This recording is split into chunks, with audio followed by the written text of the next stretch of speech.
Hello everybody.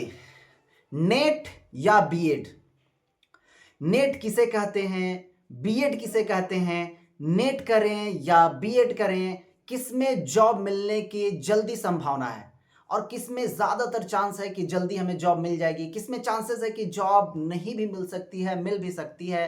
तो किसमें आपका कैरियर ब्राइट हो सकता है, अच्छा हो सकता है, आपको क्या करना चाहिए, नेट या बीएड, आज के वीडियो में बात करेंगे। तो अगर आप चैनल पे नए हैं तो चैनल को सब्सक्राइब कर दीजिए, लाइक कीजिए, शेयर कीजिए एंड आप नेट एंड बीएड के बारे में क्या सोचते हैं इसके बारे में कमेंट कीजिए।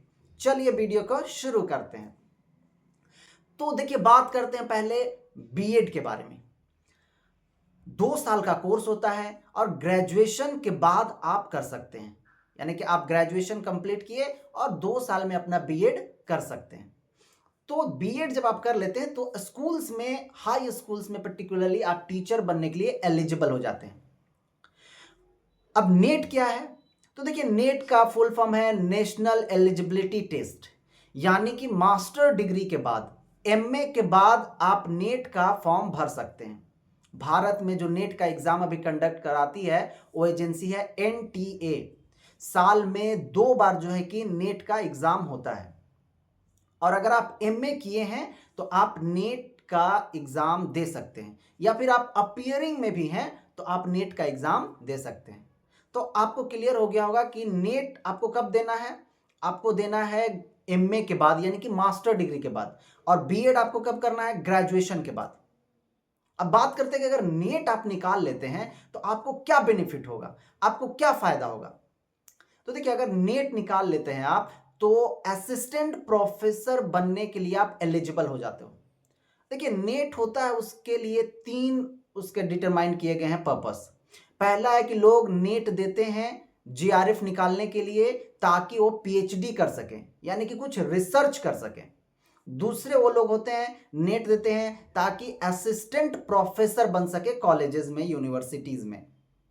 तीसरी कैटेगरी जो है वो है कि सिर्फ जो है कि पीएचडी में एडमिशन लेने के लिए लोग भी नेट देते हैं। तो ये 3 कैटेगरी में नेट को बांटा गया है कि भाई आप नेट दे रहे हैं जीआरएफ के लिए, या फिर आप नेट दे रहे हैं पीएचडी में एडमिशन लेने के लिए, या फिर बहुत सारे लोग नेट देते हैं सिंपली असिस्टेंट प्रोफेसर बनने के लिए। तो मान लीजिए कि अगर आप नेट निकाल भी लेते हैं तो क्या आपको जॉब मिलने की, असिस्टेंट प्रोफेसर बनने की संभावनाएं हैं? तो इसकी कोई गारंटी नहीं है। तो देखिए, आज बात करते हैं पहले कि नेट के बारे में कि आखिर जो नेट है उसके क्या बेनिफिट है और क्या नुकसान है, और जो बीएड है उसके क्या नुकसान है और क्या फायदे हैं। तो देखिए, नेट, जैसे कि मैंने आपको बताया कि नेट आप मास्टर डिग्री एमए के बाद दे सकते हैं। तो क्या होता है कि अगर आप ग्रेजुएशन के बाद तुरंत आप बीएड कर लेते हो तो आप स्कूल टीचर बनने के लिए एलिजिबल हो जाते हो।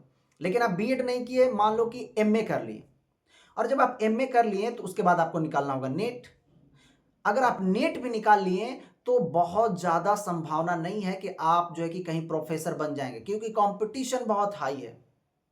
और बहुत बड़ी प्रॉब्लम हायर एजुकेशन में ये है प्रोफेसर बनने में कि बहुत सारे यूनिवर्सिटीज़ की जो वैकेंसी आती है लोगों को पता ही नहीं चलता है कि कब आई कब गई, क्योंकि वैकेंसी में, रिक्रूटमेंट में बहुत ट्रांसपेरेंसी नहीं है। यानी कि जो कॉलेजेस में, यूनिवर्सिटीज़ में लोगों की बहाली हो रही है उसमें बहुत ट्रांसपेरेंसी, पारदर्शिता नहीं है। बहुत सारे लोग जिनका पहुंच होता है, उनके आदमी होते हैं कॉलेजेस यूनिवर्सिटी में, उनकी नौकरी वहां पे लग जाती है और आम लोगों को वहां तक पहुंचना बहुत डिफिकल्ट होता है। लेकिन वहीं अगर आप बीएड कर लेते हो तो आपको जो है कि पूरे भारत में जो है कि हर स्टेट में टीचर्स की वैकेंसी आती है, सेंट्रल गवर्नमेंट की आती है, और बहुत ट्रांसपेरेंसी रहती है। एक बहुत सिस्टम के थ्रू आपकी ये एग्जाम दीजिए, उसके बाद ऐसे करना होगा, उसके बाद ऐसे, और आपकी जॉब लग जाएगी। तो टीचर्स की वैकेंसी में ट्रांसपेरेंसी होती है, जॉब लगने की जल्दी चांसेस है। वहीं अगर आप नीट निकालते हो तो प्रोफेसर बनने के चांसेस बहुत ही कम रहते हैं। क्यों कम रहते हैं? कि मैंने बताया कि सिर्फ आप अगर नेट निकाल लेते हो तो क्या होता है कि अगर आपका पहुंच नहीं यूनिवर्सिटीज में तो आपकी जॉब जल्दी नहीं लगेगी, या फिर इसकी भर्ती में ट्रांसपेरेंसी नहीं होती है, कहाँ वैकेंसी आ रहा है बहुत कुछ पता भी नहीं चलता है। और दूसरी सबसे बड़ी समस्या यह है नेट के साथ कि सिर्फ आप नेट निकाल लिए तो असिस्टेंट प्रोफेसर नहीं बन जाएंगे। बहुत सारे बच्चे हैं जो पीएचडी ऑलरेडी करके रखे हुए हैं, और अगर आप सिर्फ नेट निकालें और एक कैंडिडेट पीएचडी वाला जा रहा है तो उसको जो है कि कुछ ग्रेस मार्क्स मिलते हैं जिसके सामने आप नहीं टिक पाओगे।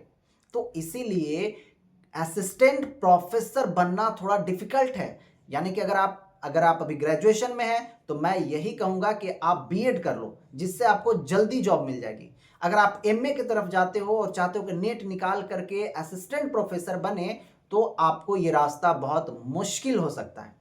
लेकिन जो लोग रिसर्च करना चाहते हैं, जिनका फैमिली बैकग्राउंड अच्छा है, जो कुछ नई चीज़ की खोज करना चाहते हैं, अगर इस तरह के आपका क्यूरियोसिटी है तो आप बिल्कुल एमए कीजिए और उसके बाद नेट निकालिए और फिर अपना पीएचडी परस्यू कीजिए, कुछ नया खोज कीजिए अपने सब्जेक्ट में।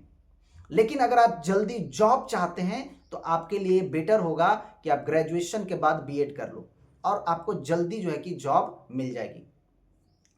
तो इस तरह से ग्रेजुएशन के बाद एक तो तुरंत आप बीएड कर सकते हो तो जॉब मिलेगी। अगर आप एमए करोगे तो आपको जो है कि जल्दी जॉब मिलने की संभावना नहीं है। तो अगर आप चाहते हैं जल्दी जॉब तो मेरे हिसाब से आपको करना होगा बीएड या कोई भी ट्रेनिंग कोर्स कर लीजिए, जिसके वजह से क्या होगा कि आप स्कूल में टीचर बन जाएंगे। उसके बाद अपने स्टडी को परस्यू कर सकते हैं।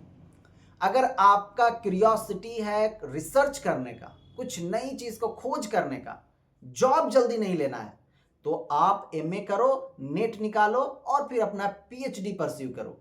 तो इस तरह से अब आप डिटरमाइन करो कि आपको क्या करना है। जॉब लेना है तो बीएड की तरफ जाओ। अगर आपको रिसर्च करना है, कुछ नई चीज़ों की खोज करना है, तो आप जो है कि ऑब्वियसली आप जा सकते हो पीएचडी की तरफ, नेट की तरफ, यानी कि आप मास्टर डिग्री को परस्यू कर सकते हो। तो आई होप कि आपको क्लैरिटी आई होगी कि आपको बीएड करना चाहिए या फिर नेट निकालना चाहिए। आप इसके बारे में क्या सोचते हैं? आप जो है कि बीएड करने जा रहे हैं या फिर आप नेट निकालना चाहते हैं? आप स्कूल टीचर्स बनना चाहते हैं या फिर आप हायर एजुकेशन में जाना चाहते हैं? आप क्या क्या सोचते हैं इसके बारे में मुझे कमेंट बॉक्स में लिखें। और अगर आपको किसी भी तरह का कोई डाउट है तो आप कमेंट में पूछ सकते हैं, उसका मैं डेफिनेटली रिप्लाई देने की कोशिश करूंगा। तो इस तरह से अगर आपको वीडियो इंफॉर्मेटिव लगा हो तो वीडियो को लाइक कीजिए, कमेंट कीजिए जो भी आपके डाउट्स हैं, और अपने फ्रेंड्स के साथ शेयर कीजिए। हाँ, और don't forget to subscribe my channel for informative video like this. Thank you for watching this video.